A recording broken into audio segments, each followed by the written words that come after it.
Well, good morning, everyone, and thank you for attending this presentation. O3 Mining, as you can tell, it's the third iteration for the Osisko Mining Group. The group started in the 2000s with the Canadian Malartic mine, which was essentially bought. Subsequently to that, they invested over $1 billion and put it into production, produced over 1 million ounces. In fact, those bricks of gold there are part of the job that our founders did. 1 million ounces were produced. Subsequently to that, the mine was sold to Yamana and Agnico after a takeover battle there. The subsequent stage was Osisko version 2, for which I was very much involved, and that is the Windfall deposit. We started by staking ground in an area where no one paid much attention. In November of 2014, we staked the ground. Today, after 1 million meters of being drilled by Osisko Mining, we have over 5 million ounces of 8.5 grams. And now we're going to be talking about O3 and what we're intending to do. And one of the most important things is that in all this process, when we were working with Windfall, we started to buy different companies and different assets that had resources because we realized that it's easier to expand on resources than rather to find something from zero. And that's what we did. And with the success of Osisko, of course, these assets were orphaned, and we decided to come back, did a spin-out, created O3, and now we are about to execute on the consolidation of these assets, which is what we have done, and I'll explain now. We're focused in Val-d'Or. Val-d'Or is a great place to be. Quebec in general is fantastic. We have the opportunity to raise money through cherry flow-through, which allow us to do at a premium, in most of the cases between 60 and 80%. We are well funded. Right now we have $26 million. These are the numbers as of September of last year. We're certainly focused on bringing our share price up through the different 7 deposits that we have in the area, and I'll elaborate on that. What we have is essentially a very important foundation with our Marban and the Garrison deposit, and we have the amount of money that we need in order to execute our drilling campaign for 50,000 meters for the rest of the year. And we're going to work on our upside through working on the potential in Marban for the high grade at Marban, and I'll explain that in a little bit, and also in what it is Alpha, which is our main property. A couple of weeks ago, we managed to reduce the float from Osisko. Osisko Mining used to have 54%, and there was this perception that we were overhang. So between some UK funds and my family have bought these 14% from Osisko Mining. As of today, my family holds 6.4% of the company, which is not as usual or typical in our industry. So we believe very much into what we have in O3, and we'll continue to support this story. We're focused in a very well-known area from Quebec to Ontario, which is fantastic. What we have in the case of Quebec, 30 million ounces have been produced there. In the case of Ontario, in all this Cadillac break, over 70 million ounces have been produced. So this has been a very productive camp where many mines have been produced and a lot of wealth has been created, which is something that for us is very important in terms of creating jobs in the area. So we're focused in Val-d'Or, and one of the most important things about Val-d'Or is that most of the deposits were found on the western side of Val-d'Or. If you see that purple dot there, that's El Dorado, that's Sigma-Lamaque, that's essentially where 7 million ounces were produced and where they still produce today. And 30 million ounces were produced from there to the left-hand side. Everything to the west, very little to the east. The rationale for us to think that we have the potential to find more mineralization in the eastern side of Val-d'Or is because most of the deposits were found on the western side because the different outcrops were actually shown. And the prospectors in Canada has been always exceptional. Since the 1940s, they discovered different areas, were subsequently drilled. And one thing that is very important specifically here in Canada is the following thing. Deposits, differently from Latin America, the footprint of the deposits in Canada are not as what we have in Latin America. You go to a place like Peru, you fly, you see a porphyry, and you will see the amount of alteration 4 kilometers by 4 kilometers. You don't see that in Canada. In Canada, the most difficult thing is to find what you have on the top. Then time will convert these mines in world-class deposits, and that's what happened here. In Val-d'Or, the deposits extend up to 2 kilometers. In some cases, like La Ronde, even up to 3 kilometers. But these mines were not mines that immediately were 2 million ounces or 10 million ounces.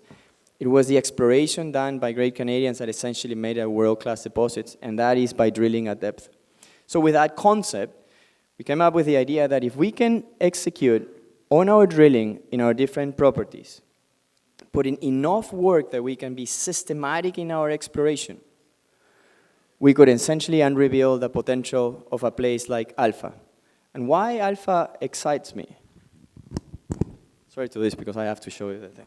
So it actually excites us very much for the following thing. We have a corridor here, a very important corridor here, which is a corridor of El Dorado, and all these plugs of mineralization are within this corridor.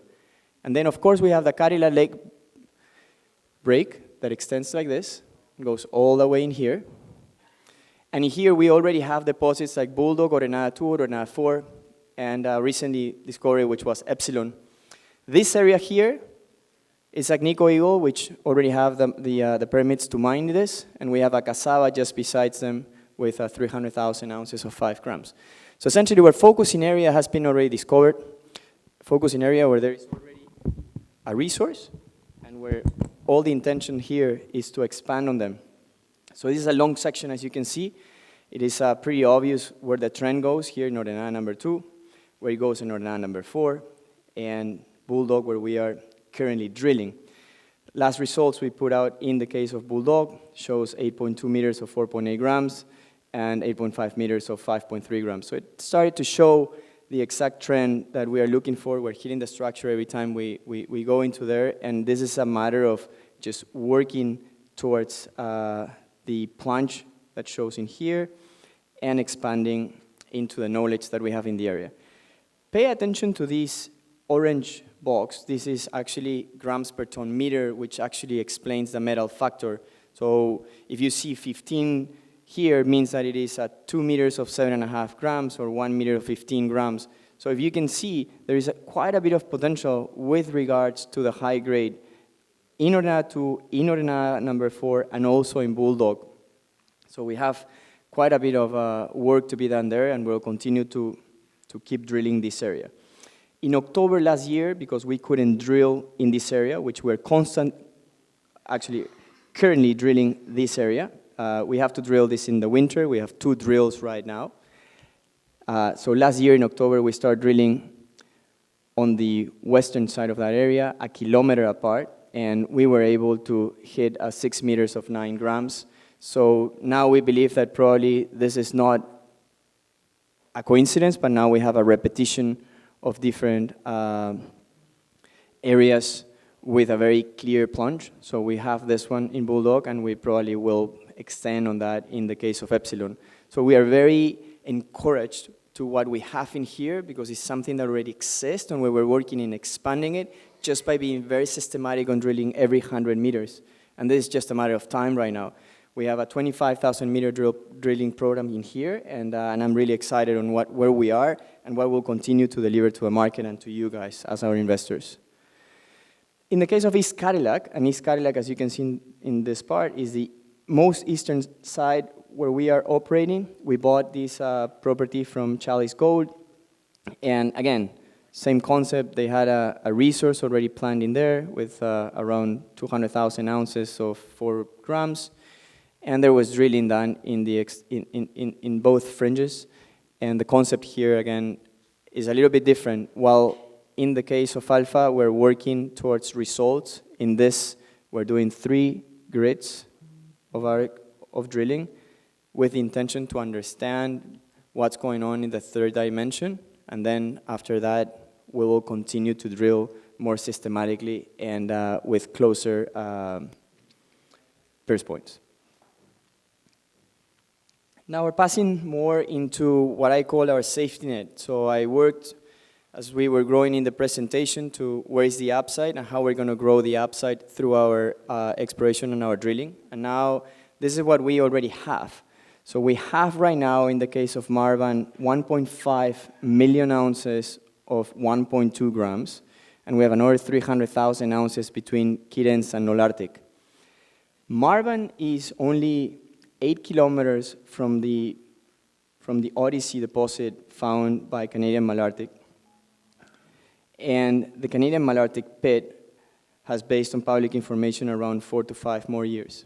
But they have a plant of 55,000 tons per day that they will have to feed. They also have a fixed rate for energy. At the time that they shut down the plant, they'll have a different rate for the electricity. So it's pretty obvious that they eventually will have to bring this into there. And we're just in the process of waiting. But while we wait, we're working on the high grade in the underground of Marban. We know internally that we have 500,000 ounces of 5 grams. We are working towards a 43-101, so we can make that available to a public, in the sense that now, if we have that potential for the underground, then that can either be processed at Kina, or that can either be processed at the Camflo mine, or that can be processed by El Dorado. So the potential of Marban is there. This is our safety net. If we take just random numbers, let's say $50 per ounce, where a lot of transactions have been done, assuming that we have 2 million ounces here, this is worth only Marban $100 million. Our company today is worth $90 million, and we have $26 million in cash. On top of that, we have been able to now compile all the information since the 1950s. And of course, when you are able to do that, then suddenly things like, you have a 0.9 meters of 900 grams. You have a 1.2 meters of 1,000 grams in here. And a very, very important point, this is Camflo mine. Camflo mine was one of the first mines that Barrick started. They produced 1.6 million ounces of 5.6 grams. This was essentially an intrusion or a plug that came like this, in the same direction as where we have that high grade, which is 1.2 meters of 1,000 grams. So I'm just saying there is a very important safety net here with the resources that we already have. 2/3 of them are already measured and indicated, not even inferred. And on top of that, we have the potential for the high grade in the area, where we're going to continue to explore and then reveal, and we're putting a 10,000 meter program in our Malartic land package, and into our Marban deposit in particular.